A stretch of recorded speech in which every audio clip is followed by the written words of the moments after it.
औज़ुबिल्लाहिमिनश्शैतानिर्रजीम बिस्मिल्लाहिर्रहमानिर्रहीम। मुबीन जाफर भट्टी advocate high court आपकी खिदमत में हाजिर हूँ। मैं आज आपको बताऊंगा एफआईआर को सही साइंटिफिकली और लॉफुली पढ़ने का तरीकाकार क्या है। वीडियो को बड़े गौर से सुने और देखें, यंग लायर्स के लिए बहुत अहम वीडियो है। आप जैसे कि एफआईआर को स्क्रीन पर देख रहे हैं, मैंने हाईलाइट किया हुआ है उसके सेक्शन 377 एंड 429। ये 377 जो है ये नॉन बिलेबल है और 429 जो है वो नॉन बिलेबल है और 377 जो है वो बिलेबल है।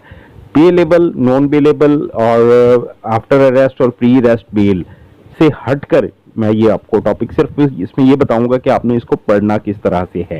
एफआईआर पे आपने देख लिया, ये सेक्शंस हाईलाइटेड हैं। सबसे पहले आपने इन सेक्शंस पे गौर करना है कि ये जो ऑफेंसेस हैं ये बिलेबल हैं या नॉन बिलेबल हैं। उसके बाद फिर हम सीआरपीसी का जो शेड्यूल 2 है उसमें जाएंगे किसी भी ऑफेंस को जानने, जांचने और उसकी पड़ताल करने के लिए।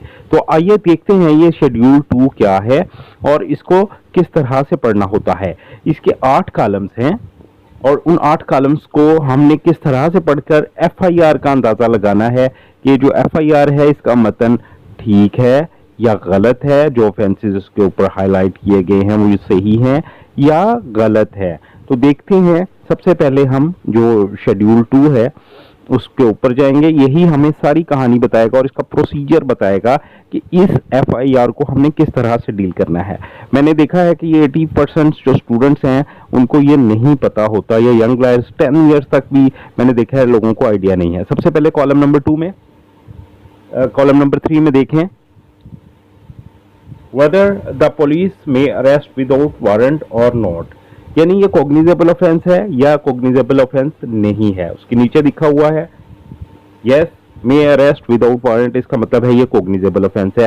सबसे पहले आप देखें कॉलम में सेक्शन लिखा हुआ है, सेक्शन 429 मैंने आपको बताया था कि ये नॉन बेलेबल है। इसी के बारे में बात करें, उसके बाद फिर अगले कॉलम पे हम देखेंगे वेदर बेलेबल और नॉट, बेलेबल है जो पहला सेक्शन था।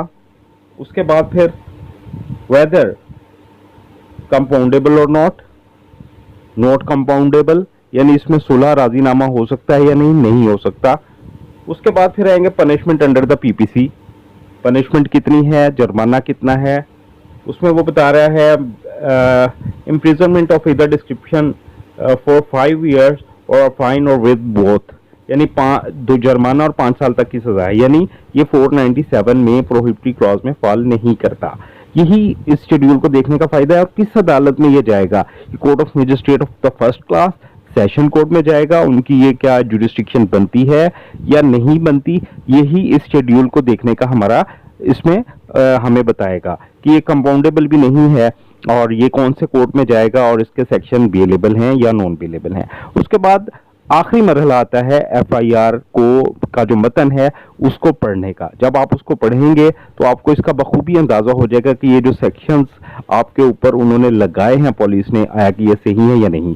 429 आप देख सकते हैं, ये है जी अननेचुरली किसी जानवर के साथ इस शख्स ने जो एफआईआर में नामजद मुल्जम है ज्यादती की थी और वो मर गया था, इसलिए 429 इसको लगा और ये बिल्कुल सही है। उम्मीद है वीडियो पसंद है, वीडियो को लाइक जरूर करिए, शेयर